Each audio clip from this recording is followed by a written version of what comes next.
कई लोग तो ऐसे हैं उनका आज तक हनुमान चालीसा पढ़ना नहीं है, आज तक कोई चालीसा, चाहे गायत्री चालीसा हो, लक्ष्मी चालीसा हो, शिव चालीसा हो, पढ़ना ही नहीं आती। बस बैठ गए भगवान के सामने और पढ़ लिया आसन लगा के। नहीं नहीं नहीं, चालीसा पढ़ने का भी एक नियम है।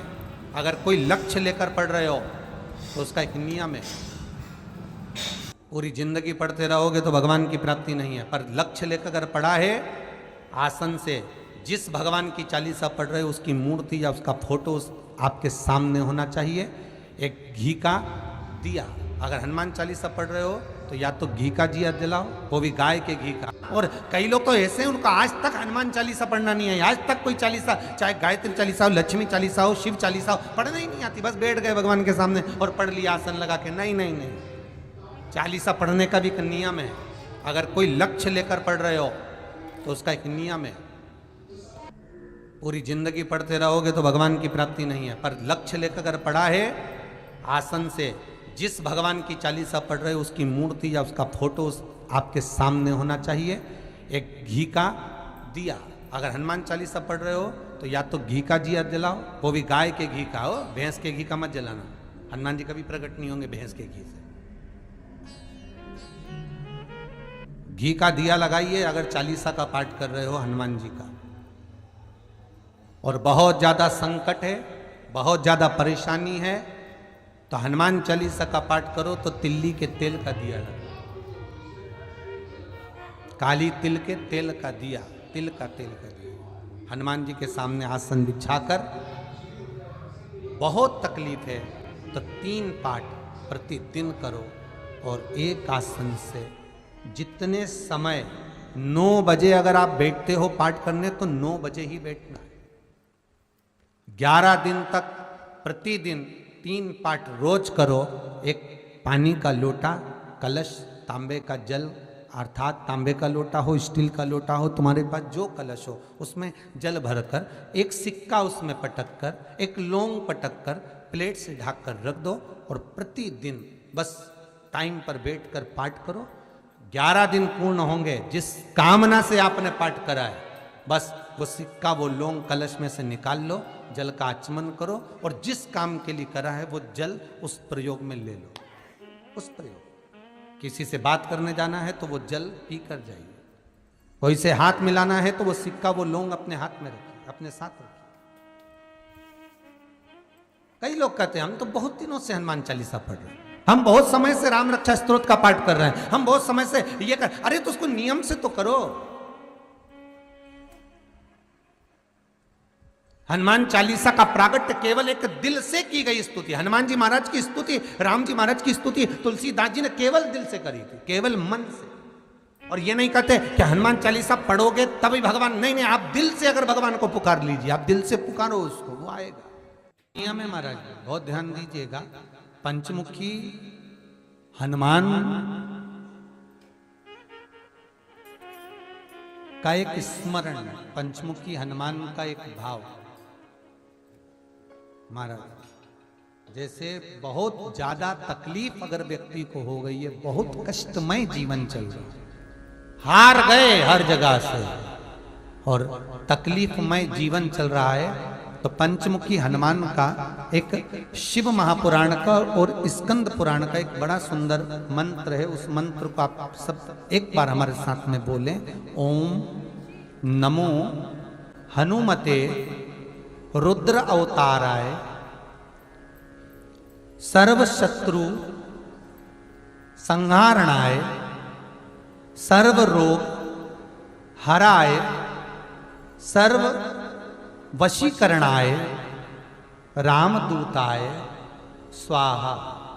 बस इस मंत्र को हाथ में काली तिल लेकर, एक जौ लेकर और गूगल लेकर, थोड़ा सा उसमें गाय का घी डालकर, कंडे को या अग्नि को जलाकर इस मंत्र का 11 बार 21 बार जाप कर कर अपनी कामना कर कर छोड़ दीजिए। कैसा भी रोग हो, बीमारी हो, कष्ट हो, दुख हो, तकलीफ हो, 21 दिन के अंदर वो आनंद आना प्रारंभ कर देता है। इस मंत्र, स्कंद पुराण का, शिव महापुराण का ये मंत्र मूल पंचमुखी हनुमान सुख दे। और एक और चीज याद रखिए महाराज,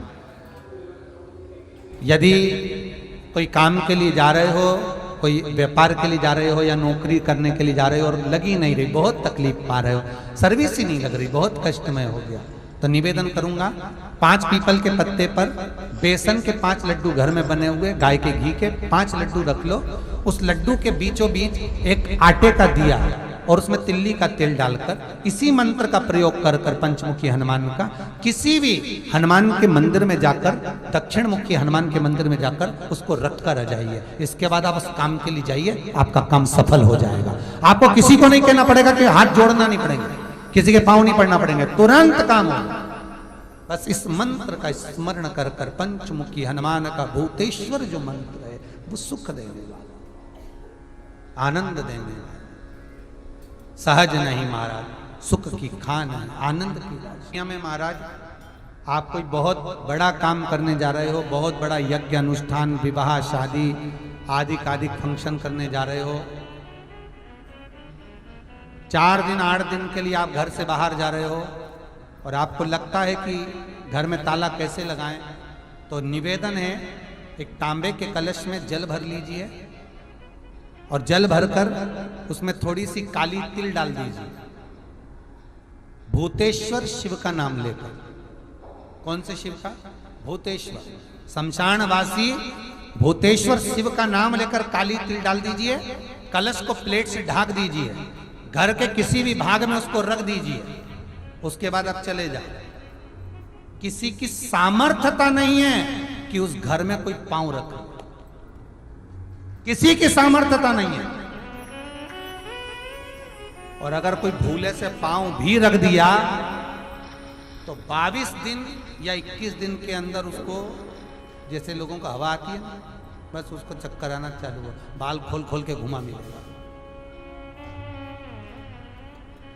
शास्त्र प्रमाण करता है हमारा भूतेश्वर शिव। ये कलश जो होता है ना, जल का जो पात्र होता है, ये साधारण नहीं होता, सहज नहीं होता महाराज। जैसे आज आपने मेरी लाज रखी, रक्षा करी और किसी को आने नहीं दिया, विनती स्वीकार करना। आपका जल पात्र भूतेश्वर के नाम से काली तिल से जहां रखा जाए उस गृह में कोई प्रवेश ना कर पाए। शिव जी ने वचन दे दिया, मेरी चंडियां 64 योगनियां, डाकनी, पिशाचनी, चुड़ैल और भूत इस कलश के विराजमान होते ही सर्वस्व फैल जाते हैं, फिर अंदर कोई नहीं आ सकता, अंदर प्रवेश नहीं हो सकता। लगे तो उन्होंने हनुमान जी से कहा कि तुम क्या चाहते हो? हनुमान जी बोले मेरे को जाना है, क्योंकि जहां राम वहां हनुमान। हनुमान जी जब कहने लगे कि मेरे को जाना है, तो राम जी महाराज बोले नहीं नहीं हनुमान, तुझे सबसे ज्यादा प्रिय क्या है? तो कह राम।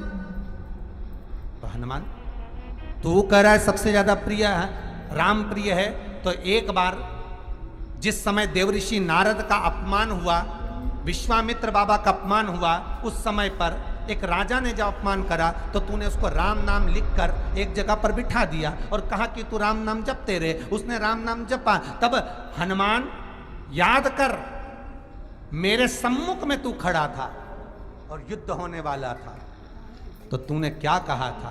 प्रभु आप इसको मार नहीं सकते क्योंकि ये आपका नाम ले रहा है, राम से बड़ा होता है राम का नाम, आप इसे मार नहीं सकते।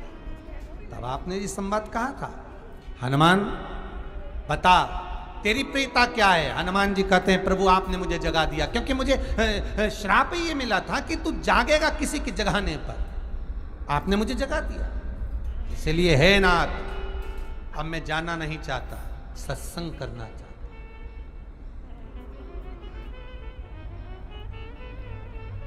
श्री राम जी का चरित्र, अब मैं सत्संग करूंगा, भजन करूंगा, नाम जाप करूंगा। पर राम जी जानते हैं हनुमान से, कहा हनुमान मेरा जाने का समय आ गया, मुझे तो जाना पड़ेगा ना, सीता पृथ्वी में चली गई, मुझे भी जाना है, मैं सरयू के जल में अपने प्राणों को त्यागूंगा, मानव का शरीर है इसको त्यागना तो पड़ेगा ना हनुमान। हनुमान जी बोले तो त्याग दो, त्यागने में क्या दिक्कत है, त्यागो आप तो। पर दिक्कत एक बहुत बड़ी है। तो राम जी ने जैसे कहा दिक्कत बहुत बड़ी है, तो हनुमान जी पूछे ऐसी कौन सी दिक्कत है?